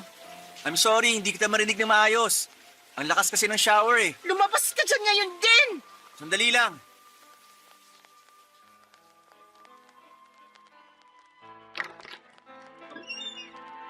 Oh, ano nangyari sa'yo? Ba't mukhang gigil na gigil ka dyan? Ano to, ha? Ba't may ganito kang picture sa wallet mo? Sino yung babaeng yan? At yung bata na kasama mo sa picture na yan? Sandali lang. Ba't mo pinakikialaman ng wallet ko, ha? Kukuha lang sana ako ng pambayad para dun sa parcel na in-order mo. Pero mali pa rin yung ginawa mo. Dapat hindi ka pa rin nangunguha ng gamit ng may gamit. Huwag mong ibahin ang usapan. Magpaliwanag ka, sino yung babae at bata na kasama mo sa picture na yan? Mahal, Hayop ka! Ginawa mo akong kabit! hindi sa ganun yun. Wala na kayong ibang ginawa kundi ang saktan ako! Astrid, please. Magpapaliwanag ako. Kayong mga lalaki, ano akala niyo sa aming mga babae tuwing niloloko niyo kami, ha? Iiyak lang tapos kinaumagahan makaka-move on na kagad? Sana nga ganun na lang kadali ang lahat, no? Pero hindi eh. Kasi yung sakit at hapdi na iniiwan niyo sa amin tuwing pinaglalaruan niyo kami, nanunuot hanggang buto. Mahal! Pinaniwala mo ako na ikaw na yung lalaki mamahalin ako ng totoo at tapat, pero nagkamali ako kasi pare-pareho lang kayong lahat. Tigilan mo yung pagbabasag ng mga gamit dito sa kondo ko. Kulang na kulang pa to sa sakit na pinaparamdam mo sa akin ngayon. Sige na. Aaminin ko na may asawa at anak na ako. Pero matagal na kami nagkakalabuan ng asawa ko. At pinakikisamahan ko na lang siya dahil sa anak namin. Pinakikisamahan? So ibig sabihin, nagsasama kayo sa iisang bubong? Tinago mo ko sa kondo na to para hindi malaman ng asawa mong may kabit ka, ganun ba yun? Ang kapal din naman pala talaga ng mukha mo. Binigay kong katawan at buong pagkatao ko sa'yo, tapos ganito lang ang igaganti mo sa akin? Ba't ka ba nagkakaganyan? Eh ginusto mo rin naman ang nangyari sa atin, di ba? Oo! Ginusto ko nangyari sa atin pero nasuka lang ako nung nalaman ko na may asawa ka na palang hayop ka. Kung galit ka sa akin, ako ang sampalin mo. Huwag mong pagdiskitahan ng mga gamit ko dito. Astrid, aayusin ko to. Hihiwalayin ko ng asawa ko kasi ikaw talaga ang mahal ko.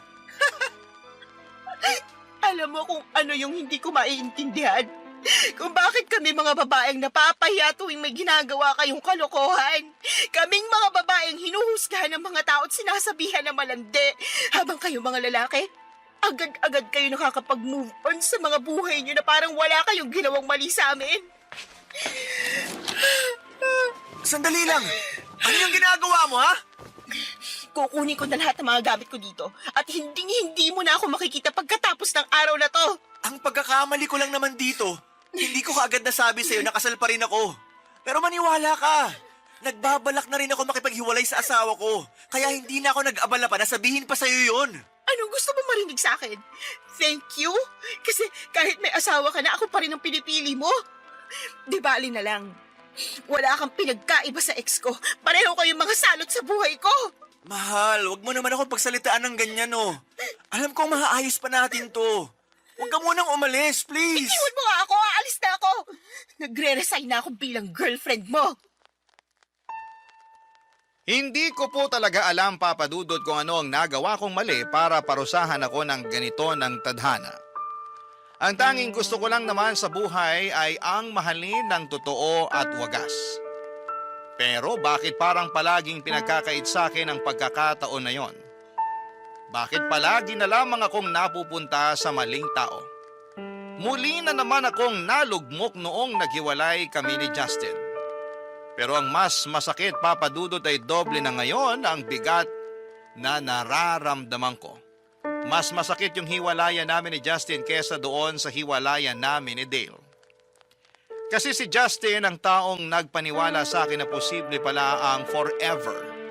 Siya ang nagpakita sa akin na hindi lahat ng lalaki ay manloloko, sinungaling o mapanakit. Sa kanya ko muling naramdaman ang kilig, ang halaga ko bilang babae at ang posibilidad na pwede pala akong mahalin ng totoo. Pero maling-mali ako.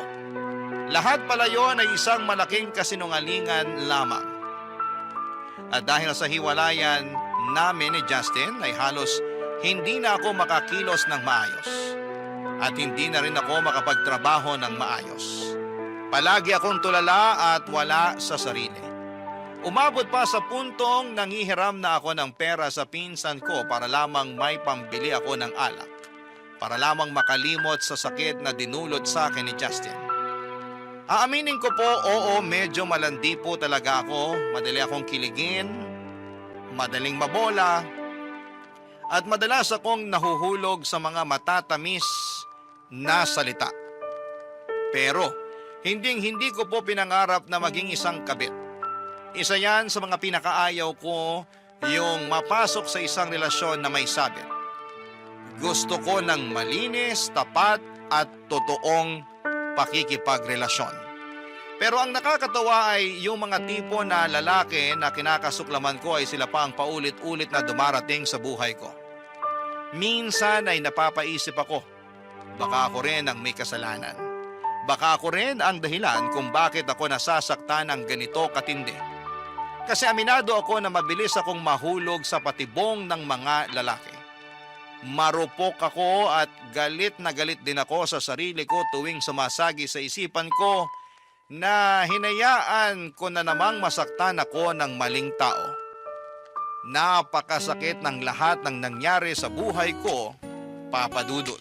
Barangay Love Stories. Barangay Love Stories. Tuluyan na po ako talagang nawala ng trabaho sa bar, Papa Dudut.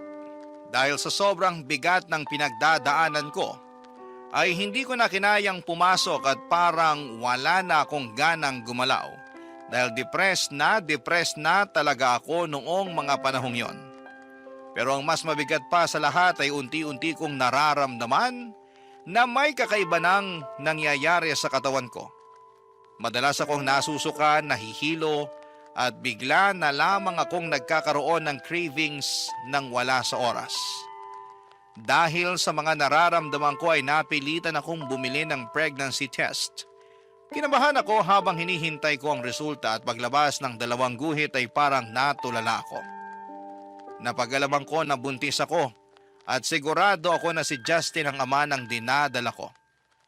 Sobra po akong natakot ng time na yon at paulit-ulit kong tinawagan ang number ni Justin. Pero hindi na siya sumasagot. Ramdam ko na mga panahon na yon na iniiwasan na niya ako. Siguro'y abala na siya sa tunay niyang pamilya kasama ang asawa at anak niya. Habang ako ay eto at nag-iisip kung papaano ko bubuhayin ang batang dinadala ko. Hindi ko alam kung saan ako magsisimula.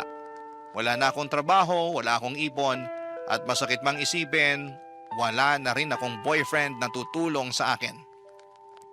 Pero kahit na ganoon ay ni minsan ay hindi ko naisip na ipalaglag ang anak ko. Kasi alam kong wala siyang kasalanan. Ako ang nagkamali at hindi ko ipapasa sa sarili kong anak ang bigat ng pagkakamaling yon. Alam ko rin sa sarili ko na kung pipilitin kong ipalaglag ang batang ito, habang buhay akong kakainin ang konsensya ko. Mabuti na lamang talaga at nandyan ang pinsan ko, Papa Dudut. Siyang tumulong sa akin noong nawalan ako ng trabaho at noong nalaman ko na buntis ako. At biglang pasasalamat ay ginagawa ko ang lahat ng kaya kong gawin.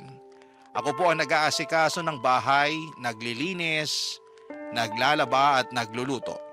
Sobrang bait talaga ng pinsan ko na yon. At hindi ko alam kung anong klaseng milagro ang ginawa ko para tulungan niya ako ng sobra-sobra.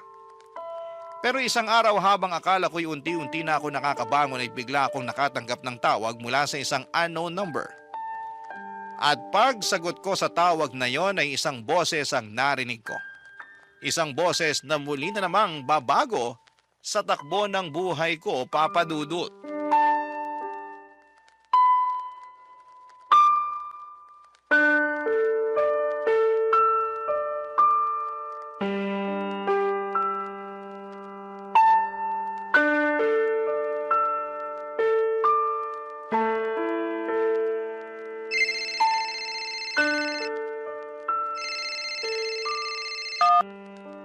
Hello? Astrid, Sino to? si Dale to. Ha? Bagong number to. Ngayon lang ako nagkaroon ng oras para bumili ng bagong SIM. Oh, ano namang kailangan mo? Miss na kita. Alam mo ba na walang araw ang lumipas na hindi kita iniisip? Nananahimik na ako, Dale. Huwag mo na akong guluhin, please lang. Hindi ako tumawag para manggulo. Tumawag ako kasi gusto kong patunayan sa'yo na hindi na ako yung dating Dale na nakilala mo. Maniwala ka sa akin. Nagbago na ako. Ang totoo niyan, hindi ko na nga alam kung mapagkakatiwalaan pa kita eh. Grabe yung sakit at trauma na dinulot mo sa akin. At pinagsisisihan ko na yun. Kaya nga ako lumalapit sa'yo ngayon kasi gusto kong makabawi sa lahat ng nagawa ko sa'yo noon. At mapapatunayan ko lang sa'yo na nagbago na ako kung bibigyan mo ako ng chance. I'm sorry, Dale, pero ang dami ko na rin kasing pinagdaanan nung naghiwalay tayo. Niloko ako ng boyfriend ko at hanggang ngayon galit na galit pa rin ako sa mga lalaki. Sandali lang. Pinalitan mo na ako kaagad nung naghiwalay tayo? Parang gano'n na nga. Di bale, tapos na yon. Andito na ulit ako para iparamdam sa'yo na hindi ka dapat sinasaktan. Kung bibigyan mo lang ako ng isa pang pagkakataon, pinapangako ko sa'yo na hindi ko nasasayangin to.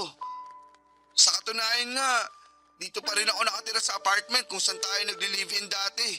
Natatandaan mo pa ba na ikaw mismo ang pumili ng apartment na to? Kasi nagagandaan ka sa design ng pader. Oo.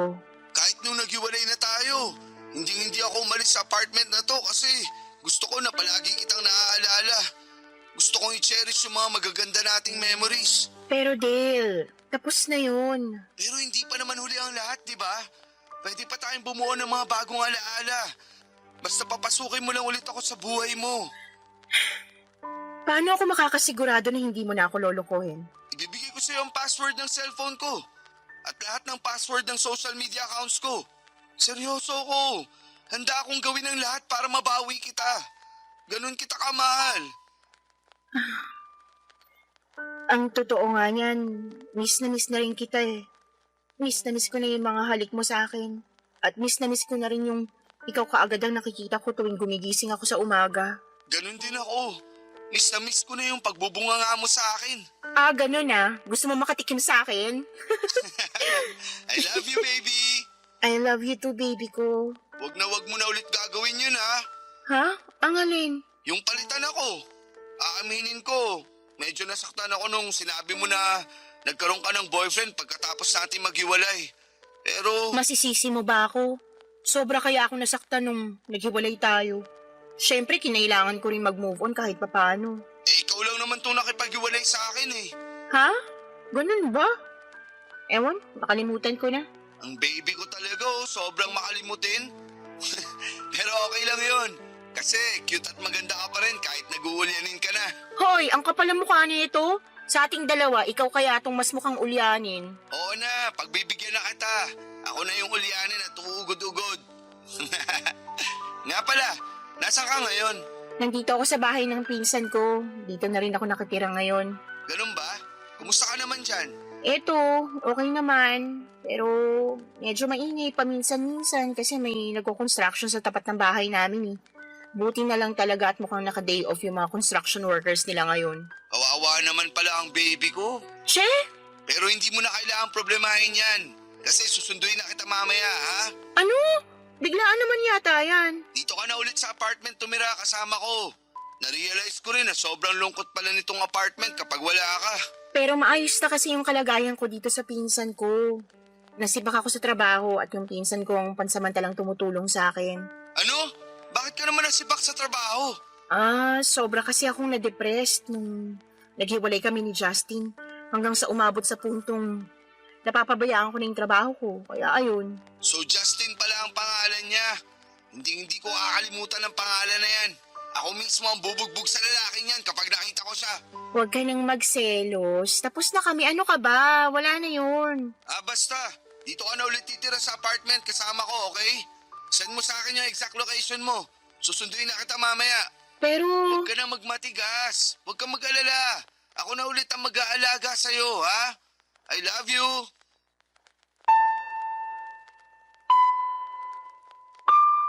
Nahulog na naman ako sa patibong ni Dale Papadudot.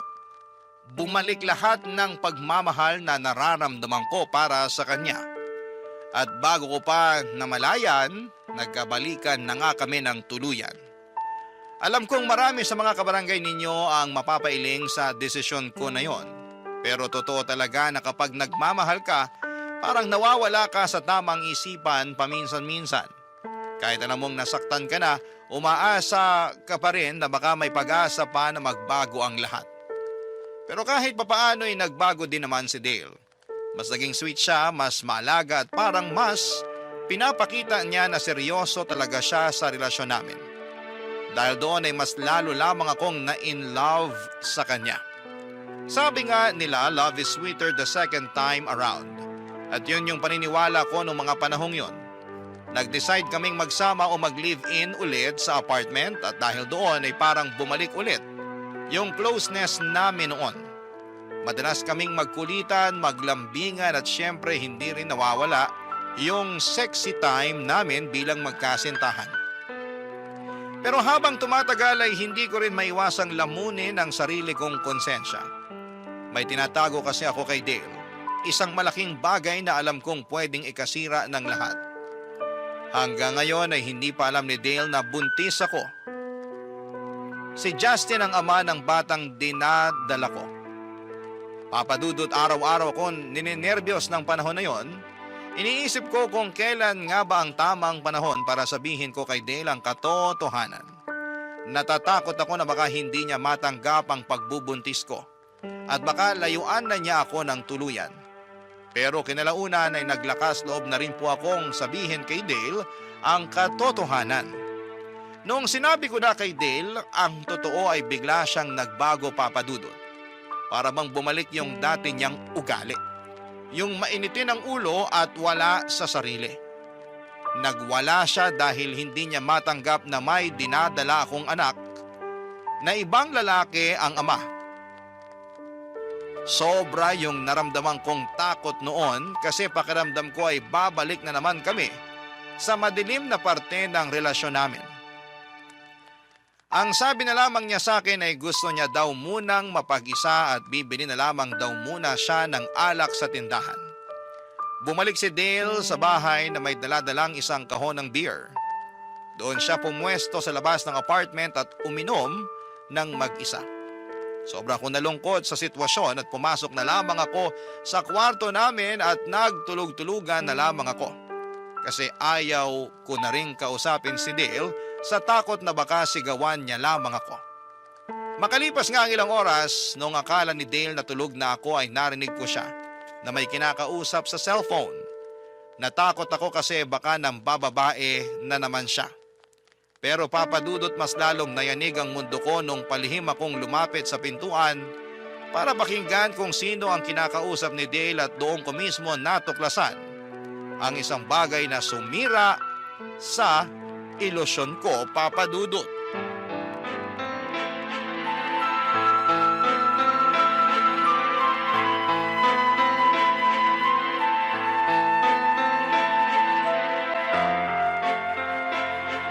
Oh, bakit? Buntis si Astrid! Sige na, kailangan ko nang umalis. Hello? Hello? Dale! Sino yung kausap mo? Astrid, akala ko ba tulog ka na? Kanina ka pa ba dyan? Bumalik ka na nga lang sa loob. Isara mo na yung pintuan. Pabayaan mo na muna ako dito sa labas. Kita mo naman na umiinom yung tao, oh. Sagutin mo yung tanong ko. Sino yung kausap mo? Akin na yung cellphone mo. Tumigil ka! Akin na yan! Ano ba, ha? Number 2 ni Justin ah. Bakit mo siya kinakausap ha? Paano kayo nagkakilala? Anong ginagawa ng number ni Justin sa contacts mo? Ha? Sinong Justin? Yung ex mo? Paano naman ako magkakaroon ng number niya, di ba? Mag-isip-isip ka nga. Huwag mo akong gawing tanga, Dale. Kabisado ko yung number ni Justin kasi araw-araw niya akong tinatawagan nung kami pa. Ngayon, umamin ka. Ba't mo kausap si Justin? At bakit mo kinukwento sa kanya yung pagbubuntis ko? Huwag kang mag-imbento dyan. Wala akong alam sa sinasabi mo. Talaga lang ah. Tingnan natin. Uy, anong gagawin mo? Ako mismo tatawag kay Justin gamit tong cellphone mo. Akin na yan! Balik mo na sa akin yung cellphone ko! Lumayo ka sa akin. Kung di babasagin ko to, kilala mo ko at alam mo kung ano kaya kong gawin. Tol! Tigilan mo nang kakatawag sa akin! Hindi ko paninindigan na pinagbubuntis ni Astrid. At isa pa, nagawa ko na yung pinagkasunduan natin. Hanggang doon na lang yon. Walang iya ka! Astrid! Ano pinagkasunduan niyo ni Dale, ha? Magpaliwanag kang hayop ka! Hello? Hello? Cellphone ko! Alam mo ba kung magkano yung bili ko sa cellphone na yon, ha? Mas mahal pa yung sa buhay mo. Tapos sisirain mo lang? Gusto mo talagang malaman yung totoo, ha? Kababata ko si Justin at inutusan ko siya na bantayan at bakuran ka nung naghiwalay tayo kapalit ng pera. So ano, masaya ka na? Napakawalang iya mo! Ginawa mo akong boba! Sana hindi na lang kita nakilala eh. Sa lahat ng ginawa mo sa akin, Dale, ito yung hindi ko na mapapalampas. Kasalanan mo rin naman to eh. Kung hindi mo sana ako iniwalayan, hindi na sana nangyari ang lahat ng to. Wala kang karapatan para paglaruan ako ng ganito. Makinig ka sa akin, Astrid. Kung hindi ka rin naman mapupunta sa akin, mas mabuti nang walang ibang lalaki ang makakakuha sa'yo. Naiintindihan mo? Hindi mo ko pagmamay-ari. Kaya ako lang naman nagawa ang lahat ng yun kasi mahal na mahal kita. So anong love language mo? Yung saktan ako ng paulit-ulit? Ang tanging pagkakamali lang naman dito ay yung nabuntis ka ni Justin. Pero huwag kang mag-alala kasi ibibigay ko sa kanya ang bata pagkatapos mong mga anak at magbabagong buhay tayo. Naiintindihan mo? Isang malaking pagkakamali ang bata na yan. Ano? Ayoko! Hindi ko pinamimigay ang anak ko at kayang-kaya kong buhayin ang anak ko na mag-isa. Kung may pagkakamali man dito, yun ay ang tiwala at pagmamahal na binigay ko sa'yo. Hindi ba't sa akin ka nakaasa ngayon? Paano mo palalakihin ang bata na yan ang mag-isa? Kung sa sarili mo pa lang hirap na hirap ka na. Wala akong kailangan patunayan sa'yo kasi tinatapos ko ng anumang ugnayan na meron tayo. Tinatapos ko ng walang kwentang relasyon na to. Hindi ka aalis, Astrid. Dito ka lang. Hindi na ako makakapayag na hiwalayin mo pa ako uli. Kulang pa ba yung sakit at traumang dinulot mo sa akin? Ano? Hindi ka ba titigil hanggat hindi mo ako napapatay? Ikaw lang naman kasi ang nagpapakomplika sa mga bagay-bagay. Patawarin mo na kasi ako para matapos na tong gulong to. Gusto mo patawarin kita? Hindi ka nga humihingi ng tawad eh. Ang taas din naman kasi ng pride mo. Dapat nga magpasalamat ka pa at binalikan pa kitang babae ka. Alam mo ba na ang daming babae nagkakandara pa sa akin? Kung makapagsalita ka, akala mo naman pinikot kita? Tapos na ako sa panggagaslight mo sa akin. Aaminin ko, naawang-awa ako sa sarili ko dahil sa paulit-ulit mo ako pinagmumukhang tanga. Pero alam mo kung saan ako mas naaawa? Mas naaawa ako sa magiging jowa mo. Ipagdarasal ko na lang na sana hindi sila matulad sa akin. Ipagdarasal ko na lang na sana hindi sila mahulog sa bitag mo. Ipagdadasal ko na lang na sana magkaroon sila ng lakas ng loob na layuan ka habang maaga pa. At ipagdadasal ko na lang na sana mabulok ka na sa impyerno. Nagtapang-tapangan na lamang ako ng gabing yon, pero ang totoo niyan, takot na takot talaga ako kay Dale noong araw na yon. Hindi na pagmamahal ang pinapakita niya sa akin kung hindi obsession na. Hindi ko inakala na aabot sa punto na pinababantayan niya pala ako kay Justin kasi natatakot siya na baka makuha ako ng ibang lalaki. Isang malaking kasinungalingan lang pala yung relasyon ko kay Justin at si Dale ang may pakana ng lahat ng ito.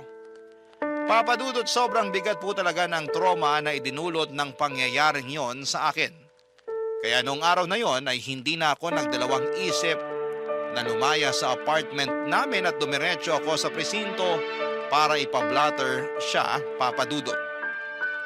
Pagkatapos kong makuha ang blatter report ay pinicturean ko ito at sinend ko kay Dale sa Facebook para malaman niya na hindi niya ako pwedeng lapitan kailanman. Dumiretso na rin po ako sa bahay ng pinsan ko pagkatapos noon at sa totoo lang ay hindi ko alam kung saan ako pupulutin kung wala siya. Sa lahat ng kagagahan ko ni minsan ay hindi ako hinusgahan ng pinsan ko na yon. Siya lang talaga ang umiintindi sa akin sa kabila ng mga naging desisyon ko sa buhay. At simula nang sinend ko kay Dale yung blatter report ay hindi na po siya nagparamdam. At mas naging tahimik na rin ang buhay ko. Pero hanggang ngayon ay dala-dala ko pa rin yung takot at trauma na iniwan ni Dale.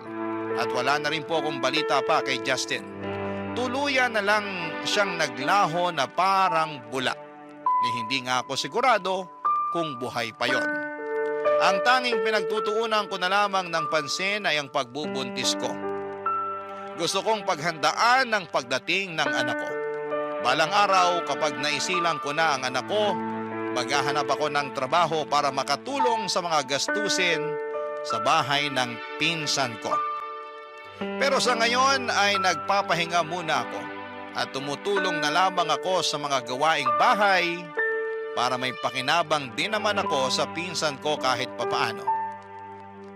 Papadudot, hanggang dito na lamang po ang kwento ko at gusto ko lang pong sabihin sa mga kabarangay natin na sana'y huwag nating baliwalain ang mga senyales ng isang toxic na relasyon. Minsan kasi sa sobrang pagmamahal natin, iniisip na lang natin na normal lamang ang selos, sigawan at sobrang paghihigpit. Pero habang lumilipas ang araw ay hindi natin namamalayan na unti-unti na pala tayong nadidrain ito. Hindi selfish ang lumayo sa taong hindi na tayo kayang mahalin ng tama.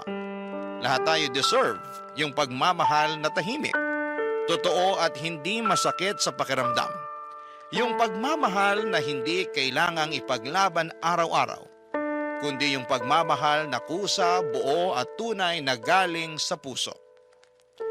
Congratulations din nga po pala sa 1 million subscribers ninyo sa YouTube at maraming salamat po sa pagbibigay sa akin ng chance na maikwento ko sa inyo ang isa sa mga pinakamasakit na parte ng buhay ko. Ang inyong forever kapuso at kabarangay, Astrid.